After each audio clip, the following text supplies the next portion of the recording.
Hello and good morning everyone. आप सभी लोगों का स्वागत है आपके अपने यूट्यूब चैनल स्टडी ग्लॉस पर। मैं हूं डॉक्टर मोनिका और आज हम 11 मार्च से रिलेटेड जितने भी इम्पोर्टेंट क्वेश्चन बन सकते हैं उन पर डिस्कशन करने वाले हैं और क्वेश्चन से रिलेटेड जितने भी इम्पोर्टेंट फैक्ट होते हैं वो भी मैं आपको बताती हूँ। ये सारे क्वेश्चन सेलेक्टेड होते हैं आपकी एग्जाम के लिए। ये हमारा टेलीग्राम चैनल है, यहाँ पर आपको क्विज अवेलेबल हो जाएगी और इस लेक्चर की पीडीएफ भी आपको यहाँ मिल जाएगी। ये आपके लिए आज का मोटिवेशनल कोट है। अपने उद्देश्य में ईमानदारी से लगे रहना ही सफलता का रहस्य है। तो इसी मोटिवेशनल कोट के साथ में हम स्टार्ट करते हैं आज का सेशन। फर्स्ट क्वेश्चन है, who has become the new chairman of financial action task force. Financial action task force के नए अध्यक्ष कौन बन गए हैं? तो ये बन गए हैं टी राजा कुमार बन गए हैं। ए इसका करेक्ट आंसर होगा। सिंगापुर के रहने वाले टी राजा कुमार को वर्ल्ड एंटी मनी लॉन्ड्रिंग और anti terrorism financing agency financial action task force का न्यू चेयरमैन अपॉइंट किया गया है। और ये किसकी जगह लेने वाले हैं? तो ये जर्मनी के डॉक्टर मार्क्स प्लियर का स्थान लेने वाले हैं। चलिए FATF फैप्ट के बारे में हम डिटेल से बात करें। इसकी फुल फॉर्म होती है फाइनेंशियल एक्शन टास्क फोर्स और ये G7 ग्रुप की कंट्रीज के द्वारा एस्टेब्लिश किया गया है और एक इंटर गवर्नमेंटल ऑर्गेनाइजेशन है और इसे एस्टेब्लिश्ड इंटरनेशनल लेवल पर money laundering, terrorism, proliferation, finance को प्रिवेंट करने के लिए, उनका मुकाबला करने के लिए इसकी जो स्थापना है ये की गई है। और इसकी जो स्थापना है ये की गई थी 1989 के अंदर और इसका हेडक्वार्टर आपको मिलेगा पेरिस, फ्रांस के अंदर। इसके बारे में कल भी हमने बात की थी। तो और इसकी जो मेंबर कंट्री है ये है 39 और इसका जो मेन एम होता है, तो जो टेररिज्म के लिए, आतंकवाद के लिए जो फंडिंग होती है इसको रोकना ही इसका मुख्य उद्देश्य होता है। और इसने इसके लिए दो लिस्ट बना रखी है, एक तो बना रखी है ग्रे लिस्ट और एक बना रखी है black list.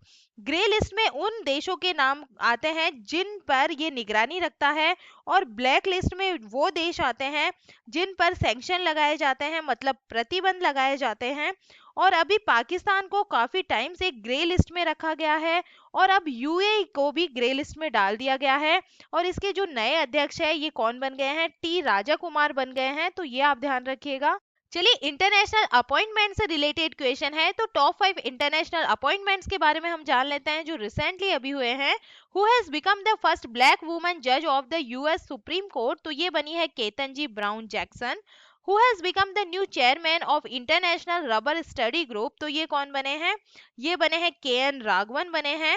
Who has become the new chair of the international Olympic committee athlete commission? तो ये बनी है एमा टेरहो। Frank Walter Steinmeier has been re-elected as the president of which country? जो फ्रैंक वॉल्टर स्टीनमियर है ये कौन से देश के फिर से राष्ट्रपति बने हैं? तो ये बने हैं जर्मनी के। Paul Collingwood has become the head coach of which countries cricket team? तो जो पॉल कॉलिंगवुड है ये कौन से देश की क्रिकेट टीम के मुख्य कोच बने हैं? तो ये बने हैं इंग्लैंड के। सेकेंड नंबर क्वेश्चन है, how many marks out of 100 did India get in the report freedom in the World 2022 the global expansion of authoritarian rule? Freedom in the World 2022 the global expansion of authoritarian rule report में भारत को 100 में से कितने अंक मिले हैं? तो भारत को मिले हैं 100 में से 66 अंक मिले हैं। 20 का करेक्ट आंसर होगा। और इस रिपोर्ट के बारे में हम डिटेल से बात करें तो इंडिया ने 2022 में 100 में से जो 66 स्कोर बनाए थे और 2021 की बात की जाए तो जो इंडिया है इसका स्कोर 67 रहा था। और एनुअल रिपोर्ट के according continue second year India को डेमोक्रेसी और फ्री सोसाइटी की टर्म में पार्शियली फ्री कंट्री कहा गया है। और इस रिपोर्ट के बारे में हम बात करें, ये रिपोर्ट होती क्या है? तो America based NGO Freedom House द्वारा Freedom in the World 2022 the global expansion of authoritarian rule title वाली रिपोर्ट जो पॉलिटिकल राइट और सिविल लिबर्टीज को असेस करती है।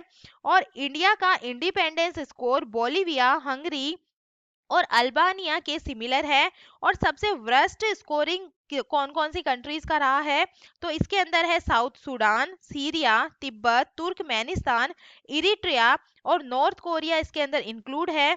और फ्री कंट्रीज में 2021 के कंपेयर में 82 से 85 इंक्रीज हुई है। और इस कैटेगरी में कौन कौन सी कंट्रीज है, तो ये है New Zealand, Canada, Uruguay, Netherlands, Luxembourg, Ireland और डेनमार्क के अलावा फिनलैंड, स्वीडन और नॉर्वे ने एक परफेक्ट 100 पॉइंट्स अचीव किए हैं। और इसके अंदर जो इंडिया है उसको कितने अंक मिले हैं, 100 में से इंडिया को मिले हैं 66 मार्क्स। चलिए टॉप 5 रिपोर्ट के बारे में अब हम बात कर लेते हैं। According to the wealth report 2022 released by Knight Frank, what is the position of India in the population of billionaires globally. जो नाइट फ्रैंक द्वारा जो जारी रिपोर्ट है द वेल्थ रिपोर्ट, इसके अनुसार जो वर्ल्ड लेवल पर सबसे अधिक जो अरबपतियों की आबादी में भारत का कौन सा स्थान रहा है, तो इसके अंदर जो इंडिया है ये 3rd पोजीशन पे रहा है। According to the report published by Hurun India wealth, what percentage has increased in the number of millionaires family in India during the corona epidemic in the year 2021। तो ये कितने percent रहा है, 11% रहा है। हुरून इंडिया वेल्थ द्वारा जो प्रकाशित रिपोर्ट है इसके अनुसार 2021 में कोरोना महामारी के दौरान जो भारत में करोड़पति परिवारों की जो संख्या है कितने प्रतिशत उनमें वृद्धि हुई है, तो 11% की उनमें जो वृद्धि है ये देखी गई है। According to the global entrepreneurship monitor 2021-22 global report, India has been ranked 4th in term of ease of starting a business. तो इसके अंदर जो भारत की पोजीशन है ये 4th पोजीशन पे ये रहा है। जो वैश्विक उद्यमिता मॉनिटर की जो वैश्विक रिपोर्ट है इसके अनुसार जो बिजनेस है उसको स्टार्ट करने में आसानी के जो मामले में भारत 4थे स्थान पे रहा है। According to the report of World Gold Council, which country's central bank has stopped in gold purchase in the year 2021। जो विश्व स्वर्ण परिषद है WGC, इसकी रिपोर्ट के अनुसार 2021 में कौन सी कंट्री का जो बैंक है वो सोने की खरीदारी में टॉप पे रहा है, तो ये रहा है Central Bank of Thailand. According to the report of Centre for Monitoring India Economy, how much unemployment rate was recorded in India in January 2022। तो ये कितनी परसेंट रही है, 6.57% है। जो centre for monitoring Indian economy की रिपोर्ट के अनुसार जनवरी 2022 में इंडिया में बेरोजगारी दर कितनी दर्ज की गई है, तो ये दर्ज की गई है 6.57%। थर्ड नंबर क्वेश्चन है, which government has started Kaushalya मातृत्व योजना। कौशल्या मातृत्व योजना को कहाँ की सरकार ने शुरू की है, तो ये छत्तीसगढ़ गवर्नमेंट के द्वारा शुरू की गई है। और रायपुर के बीटीआई मैदान में organise state level women conference में यहाँ के जो सीएम है भूपेश बघेल, इन्होंने 5 बेनिफिशियरीज को सेफ मदरहुड के लिए 5000 के चेक डिस्ट्रीब्यूट कर कौशल्या मातृत्व स्कीम की स्टार्टिंग की है। और इस स्कीम के बारे में हम डिटेल से बात करें तो इसके अंदर सेकंड जो बेटी होगी उसके बर्थ पर फीमेल रिसिपिएंट्स को इस स्कीम के अंडर 5000 की वन टाइम पेमेंट की हेल्प दी जाने वाली है। और ये प्रोग्राम गर्ल्स की एजुकेशन और अपब्रिंगिंग में हेल्प करने वाला है। और इस ओकेजन पर उन्होंने कन्या विवाह योजना, कॉफी टेबल बुक, सखी one stop centre, telephone directory और वुमेन एम्पावरमेंट प्रोग्राम के लिए बुकलेट्स को रिलीज किया है। तो ये आपको याद रखना है कि जो सेकंड जो बेटी है इसके जन्म पर माताओं को 5000 रुपए की एक मुश्त जो राशि है ये प्रदान की जाएगी। और ये जो योजना है ये छत्तीसगढ़ गवर्नमेंट के द्वारा स्टार्ट की गई है। चलिए छत्तीसगढ़ के बारे में बात हो रही है तो इसके बारे में हम जान लेते हैं। ये एस्टेब्लिश्ड हुआ था 1 नवंबर 2000 के अंदर। और इसकी कैपिटल क्या है, तो नया रायपुर अटल नगर इसका कैपिटल है। और यहाँ के चीफ मिनिस्टर है भूपेश बघेल, कांग्रेस पार्टी से है ये। और गवर्नर है अनसुईया उइके, यहाँ के गवर्नर है। और चीफ जस्टिस है AK गोस्वामी। स्टेट एनिमल कौन सा है, तो वाइल्ड भैपेलो जो है यहाँ का स्टेट एनिमल है। और स्टेट बर्ड की बात की जाए तो जो हिल मैना है यहाँ के स्टेट बर्ड है। स्टेट ट्री है साल, यहाँ का स्टेट ट्री है। 7 नेबरिंग स्टेट्स की बात की जाए तो मध्य प्रदेश, उत्तर प्रदेश, झारखंड, ओडिशा, महाराष्ट्र, तेलंगाना और आंध्र प्रदेश इसके नेबरिंग स्टेट्स है। छत्तीसगढ़ लोकसभा सीट्स है 11, राज्यसभा सीट्स है यहाँ पे 5 है, असेंबली सीट्स है यहाँ पे 90। एयरपोर्ट ऑफ छत्तीसगढ़ की हम बात करें तो अंबिकापुर एयरपोर्ट, इसके बाद में बात करें बिलासपुर एयरपोर्ट और स्वामी विवेकानंद जो एयरपोर्ट है यहाँ पे सिचुएटेड है। 4 नंबर क्वेश्चन है, who will be honoured with the international courageous woman award 2022? अंतरराष्ट्रीय साहसी महिला पुरस्कार 2022 से किसे सम्मानित किया जाएगा? तो ये किया जाएगा रिजवान हसन को। सी इसका करेक्ट आंसर होगा। बांग्लादेश की एनवायरमेंटलिस्ट एडवोकेट रिजवाना हसन को 2022 के इंटरनेशनल करेजियस वुमन अवार्ड के लिए सेलेक्ट किया गया है। और इनके बारे में हम डिटेल से बात करें तो ये वर्ल्ड की उन 12 वुमेन्स में इंक्लूड है जिन्हें अपने कम्युनिटीज में चेंज लाने के एक्सेप्शनल करेज और लीडरशिप के लिए यूएस स्टेट डिपार्टमेंट द्वारा सम्मानित किया जाएगा। और यूएस के विदेश मंत्री एंटनी जे ब्लिंकन 14 मार्च को वर्चुअल सेरेमनी में इन 12 वुमेन्स को अवार्ड देंगे। और रिजवान हसन की बात की जाए तो ये बांग्लादेश एनवायरमेंट एडवोकेट एसोसिएशन की चीफ एग्जीक्यूटिव ऑफिसर है। और इन्होंने वनों की कटाई, पॉल्यूशन और इलीगल लैंड डेवलपमेंट के अगेंस्ट केस पर काम किया है। और इन्हें 2012 में एनवायरमेंटल प्रोटेक्शन के लिए रेमन मैग्सेस अवार्ड भी मिल चुका है।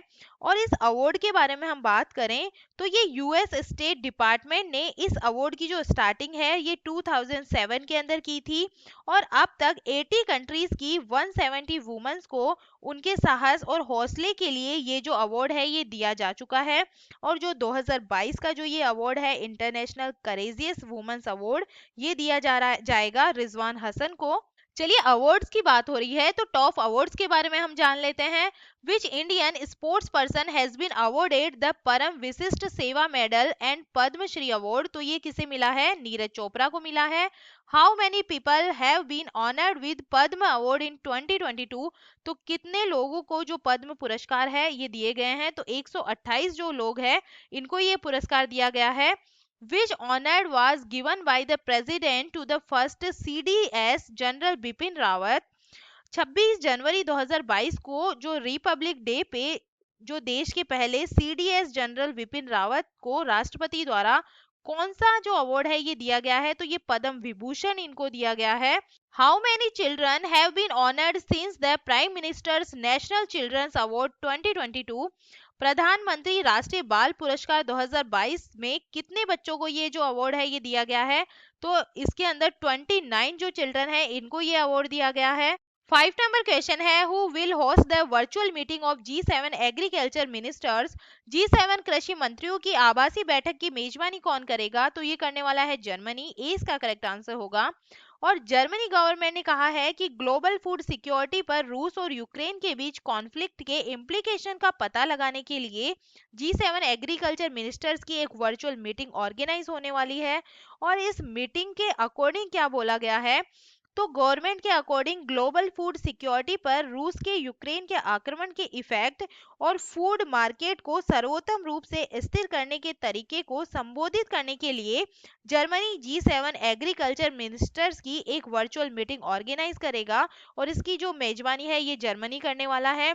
चलिए G7 के बारे में हम बात कर लेते हैं। Group of 7, G7 formerly known as the G6 joined Canada in 1976 the known as the G7। पहले जो G7 है इसको G6 के नाम से जाना जाता था, लेकिन कनाडा के इंक्लूड होने के बाद 1976 के बाद इसको G7 के रूप में जाना जाता है। और G7 मेंबर कंट्रीज कौन है? फ्रांस है, जर्मनी है, इटली है, यूनाइटेड किंगडम है, जापान, यूएसए और कनाडा है। Where was the first G7 summit? तो ये कहाँ पे हुआ था? फ्रांस के अंदर 1975 के अंदर। और इंडिया इसका जो मेंबर कंट्री है, इंडिया नहीं है। 46 where was the G7 summit 2020 to be held which got postponed? तो ये जो 46 नंबर का G7 समिट है ये कहाँ होने वाला था जो पोस्टपोन हो गया? अमेरिका में होने वाला था। Where will the 47 G7 summit 2021 be held? तो ये कहाँ पे हुआ है? यूनाइटेड किंगडम के अंदर ये हुआ है। 6 नंबर क्वेश्चन है, when is no smoking day 2022 celebrated? धूम्रपान निषेध दिवस 2022 कब मनाया गया है? तो ये मनाया गया है इस बार 9 मार्च को ये मनाया गया है। और ये इसलिए मनाया जाता है स्मोकिंग के इल इफेक्ट के बारे में लोगों में अवेयरनेस क्रिएट करने और उन्हें स्मोकिंग क्विट करने को मोटिवेट करने के लिए हर साल जो मार्च का मंथ होता है इसके सेकंड वेडनेसडे को नो स्मोकिंग डे के रूप में हम मनाया जाता है। और इस साल नो स्मोकिंग डे कब आया है? 9 मार्च को ये मनाया गया है। और ये जो दिन है ये नो टोबैको डे से इंस्पायर्ड है। और नो टोबैको डे की बात करें तो ये जो फर्स्ट टाइम 1984 को आयरलैंड रिपब्लिक में ये सेलिब्रेट किया गया था। तो जो नो स्मोकिंग डे है ये मार्च मंथ के जो सेकंड वेडनेसडे है इस दिन मनाया जाता है, और ये इस बार मनाया गया है 9 मार्च को। और इस बार की थीम की बात करें तो don't take stress to quit smoking इस बार की थीम रखी गई है। धूम्रपान छोड़ने के लिए तनाव नहीं लेना चाहिए, ये इस बार की थीम रखी गई है। चलिए टॉप डेज के बारे में हम बात कर लेते हैं। 1 मार्च को हमने बनाया है वर्ल्ड सिविल डिफेंस डे, और 2 मार्च को हमने बनाया है सिविल अकाउंट्स डे। 3 मार्च को हमने वर्ल्ड वाइल्ड डे मनाया है और वर्ल्ड हेयरिंग डे मनाया है। 4 मार्च को हमने नेशनल सेफ्टी डे मनाया है। 6 मार्च को मनाया जाता है CISF celebrated it's 53 raising day. 7 मार्च को हमने जन औषधि डे के रूप में सेलिब्रेट किया है। 8 मार्च को इंटरनेशनल वुमेन्स डे मनाया जाता है। तो ये टॉप डेज थे जो हमने इस मंथ के अंदर मनाया है, तो ये आप ध्यान रखिएगा। 7 नंबर क्वेश्चन है which countries Islamic Revolutionary Guard Corps has successfully test fire the second military satellite Noor 2। किस देश की इस्लामिक रिवॉल्यूशनरी गार्ड कॉर्प्स ने दूसरे सैन्य उपग्रह नूर 2 का सफल परीक्षण किया है? तो ये परीक्षण हुआ है ईरान के अंदर। 20 का करेक्ट आंसर होगा। ईरान के Islamic Revolutionary guard Corp IRGC ने अर्थ से 500 किलोमीटर की हाइट पर एक मिलिट्री सैटेलाइट जिसका नाम है नूर 2, इसको सक्सेसफुली ऑर्बिट में इन्होंने लॉन्च किया है। और इस इस्लामिक रिपब्लिक द्वारा लॉन्च किया गया सेकंड मिलिट्री सैटेलाइट है। और जो फर्स्ट मिलिट्री सैटेलाइट है नूर, ये अप्रैल 2020 के अंदर अर्थ की सरफेस से 425 किलोमीटर के ऑर्बिट में इसको लॉन्च किया गया था। और जो फारसी जो लैंग्वेज है इसके अंदर नूर का जो मतलब होता है ये लाइट से होता है, मतलब प्रकाश से होता है। 8 नंबर क्वेश्चन है which ministry has organised the all India programme Jharokha. किस मंत्रालय ने अखिल भारतीय कार्यक्रम झरोका का आयोजन किया है? तो ये मिनिस्ट्री ऑफ कल्चर के द्वारा किया गया है। सी इसका करेक्ट आंसर है। झरोका के बारे में हम बात करें तो झरोका एक अखिल भारतीय प्रोग्राम है जो आजादी के अमृत महोत्सव के पार्ट के रूप में 13 स्टेट और यूनियन टेरिटरी में 16 प्लेसेस पर ये ऑर्गेनाइज किया जाएगा। और इसके बारे में डिटेल से बात करें तो मिनिस्ट्री ऑफ कल्चर और टेक्सटाइल ने traditional Indian handicraft collection of art और कल्चर नाम से एक प्रोग्राम ऑर्गेनाइज ये कर रहा है। और स्टार्टिंग करने के लिए इस इवेंट के under first programme Bhopal MP में रानी कमलावती रेलवे स्टेशन पर 8 मार्च को ऑर्गेनाइज किया गया है, जो इंटरनेशनल वुमेन डे को ये मार्क करता है। तो ये कौन सी मिनिस्ट्री के द्वारा ये स्टार्ट किया गया है? मिनिस्ट्री ऑफ कल्चर के द्वारा जो झरोका प्रोग्राम है ये स्टार्ट किया गया है। 9 नंबर क्वेश्चन है who has become the world's number 1 allrounder in the ICC test rankings. ICC test ranking में दुनिया के नंबर 1 ऑलराउंडर कौन बने हैं? तो ये बन गए हैं रविंद्र जडेजा। 20 का करेक्ट आंसर होगा। टीम इंडिया के स्टार ऑलराउंडर रविंद्र जडेजा ने मोहाली टेस्ट में ऐसा कमाल किया कि अब वह दुनिया के नंबर 1 टेस्ट ऑलराउंडर बन गए हैं। और इन्होंने ICC द्वारा लेटेस्ट टेस्ट रैंकिंग रिलीज की गई है जिसमें रविंद्र जडेजा टॉप पे रहे हैं। और ऑलराउंडर की टेस्ट रैंकिंग में रविंद्र जडेजा की 406 रेटिंग हो गई है। तो जो रविंद्र जडेजा है ये नंबर 1 ऑलराउंडर बन गए हैं। चलिए टॉप 3 प्लेयर्स के बारे में हम बात करें तो रविंद्र जडेजा इस पे टॉप पे रहे हैं, इनको मिले हैं 406 पॉइंट्स। और सेकंड नंबर पे है जैसन होल्डर, इनको मिले हैं 382 पॉइंट। और थर्ड नंबर पे है रविचंद्रन अश्विन, इनको मिले हैं 347 पॉइंट। चलिए क्रिकेट से रिलेटेड क्वेश्चन है तो प्रीवियस टॉप क्वेश्चंस जो क्रिकेट से रिलेटेड बन सकते हैं आपके एग्जाम में उसके बारे में हम बात करें। Where will the world's third largest cricket stadium be built. जो तीसरा सबसे बड़ा क्रिकेट स्टेडियम है दुनिया का ये कहाँ बनने जा रहा है? जयपुर राजस्थान के अंदर ये बनने जा रहा है। Who has won the under 19 cricket world cup 2022 title. तो ये किसे मिला है? इंडिया को। Playing with which country the Indian cricket team has become the first team in the world to play 1000 one day international. मतलब किस देश के साथ खेलकर जो भारतीय क्रिकेट टीम है ये 1000 वनडे मैच खेलने वाली पहली जो वर्ल्ड की पहली टीम बन गई है। तो ये खेला गया है वेस्ट इंडीज के साथ में। विच cricketer has won the ICC spirit of cricket award 2021, तो ये किसे मिला है? ये डेरिल मिशेल को दिया गया है। What will be new name of IPL team? जो लखनऊ आईपीएल टीम है, इसका नया नाम क्या कर दिया गया है? तो ये कर दिया गया है लखनऊ सुपर जायंट, इसका नाम कर दिया गया है। 10 नंबर क्वेश्चन है, in which national institute the peta scale supercomputer Param Ganga has been established? Peta scale supercomputer Param Ganga को कौन से राष्ट्रीय संस्थान में स्थापित किया गया है? तो इसे लगाया गया है आईआईटी रुड़की के अंदर। डी इसका करेक्ट आंसर होगा। डिटेल से हम बात करें तो centre for development of advance computing C DAC ने राष्ट्रीय सुपर कंप्यूटर मिशन के दूसरे चरण के तहत आईआईटी रुड़की में परम गंगा नामक एक सुपर कंप्यूटर डिजाइन और स्थापित किया है। और परम गंगा की जो सुपर कंप्यूटिंग कैपेसिटी है ये है 1.66 पेटाफ्लॉप्स है। और एनएसएम के बारे में बात करें, नेशनल सुपर कंप्यूटिंग मिशन इसका नाम है। और इसके बारे में बात करें तो ये एनएसएम इलेक्ट्रॉनिक्स और इंफॉर्मेशन मिनिस्ट्री और साइंस एंड टेक्नोलॉजी डिपार्टमेंट की एक जॉइंट इनिशिएटिव्स है। और मिशन को Centre for development of advance computing C DAC और Indian Institute of Science Bangalore द्वारा इम्प्लीमेंट किया गया है। और एनएसएम मिशन के लक्ष्य के बारे में हम बात करें तो एनएसएम मिशन का एम 64 से अधिक पेटाफ्लॉप्स की कंप्यूलेटिव कंप्यूटर पावर के साथ 24 फैसिलिटीज को बिल्ड करना है। और अब तक सी डेस्क द्वारा आईआईएससी, आईआईटी, आईआईएसआईआर पुणे, जेएनसीएसआर, एनएबीआई मोहाली और सी डेस्क में एनएसएम फेज 1 और फेज 2 के अंडर 20 से ज्यादा पेटाफ्लॉप्स की क्यूमुलेटिव कंप्यूटिंग के साथ 11 सिस्टम तैनात किए गए हैं। चलिए कल के एमसीक्यू हम रिवाइज कर लेते हैं। फर्स्ट क्वेश्चन है, स्लाइनेक्स नौसैनिक अभ्यास का आयोजन भारत और किस देश के बीच किया गया है? तो ये भारत और श्रीलंका के बीच में किया जाता है। 20 का करेक्ट आंसर होगा। सेकंड नंबर क्वेश्चन है, अंतरराष्ट्रीय महिला दिवस 2022 कब मनाया गया है? तो ये 8 मार्च को मनाया जाता है। 20 का करेक्ट आंसर होगा। प्लास्टिक प्रदूषण से निपटने के लिए 5वीं संयुक्त राष्ट्र पर्यावरण सभा यूएनईए 5 का आयोजन कहाँ किया गया है? तो ये किया गया है नैरोबी केन्या के अंदर। 20 का करेक्ट आंसर होगा। 4 नंबर क्वेश्चन है, टेक कंपनी माइक्रोसॉफ्ट द्वारा भारत का सबसे बड़ा डेटा सेंटर क्षेत्र कहाँ स्थापित किया जाएगा? तो ये किया जाएगा हैदराबाद तेलंगाना के अंदर। 20 का करेक्ट आंसर होगा। 5 नंबर क्वेश्चन है, प्रधानमंत्री श्रम योगी मानधन योजना के तहत दान ए पेंशन अभियान की शुरुआत किसने की है? तो ये शुरुआत की है भूपेंद्र यादव के द्वारा। सी इसका करेक्ट आंसर होगा। ये union labour and employment minister है। 6 नंबर क्वेश्चन है, भारत की 23वीं महिला शतरंज ग्रैंड मास्टर कौन बनी है? तो ये बनी है प्रियंका नुट्टू की बनी है। सी इसका करेक्ट आंसर होगा।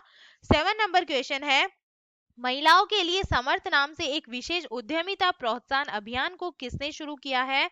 तो ये शुरू किया गया है श्री नारायण राणे के द्वारा। ए इसका करेक्ट आंसर होगा। 8 नंबर क्वेश्चन है, इंडिया ग्लोबल फोरम के वार्षिक शिखर सम्मेलन का आयोजन कहाँ हुआ है? तो ये हुआ है बेंगलुरु कर्नाटका के अंदर। ए इसका करेक्ट आंसर होगा। 9 नंबर क्वेश्चन है, पुणे में छत्रपति शिवाजी महाराज की प्रतिमा का अनावरण किसने किया है? तो ये नरेंद्र मोदी जी के द्वारा किया गया है। 20 का करेक्ट आंसर होगा।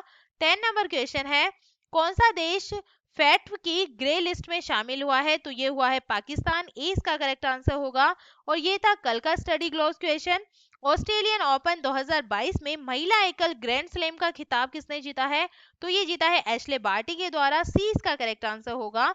और ये है आज का आपके लिए स्टडी ग्लोस क्वेश्चन। विश्व के सबसे बड़े समुद्री लॉक कैनाल लॉक का उद्घाटन किस देश में हुआ है? तो इसका आंसर आप मुझे कमेंट सेक्शन में दीजिएगा। ये हमारा टेलीग्राम चैनल है, यहाँ पर आपको सारे क्वेश्चन क्विज के फॉर्मेट में अवेलेबल हो जाएंगे। वहां जाकर आप इनकी ज्यादा से ज्यादा प्रैक्टिस कर सकते हैं। अगर आपको सेशन पसंद आ रहा है तो आप इसे लाइक कीजिएगा, अपने दोस्तों के साथ में शेयर कीजिएगा। चलिए मिलते हैं हम एक नए सेशन के साथ में। Thank you.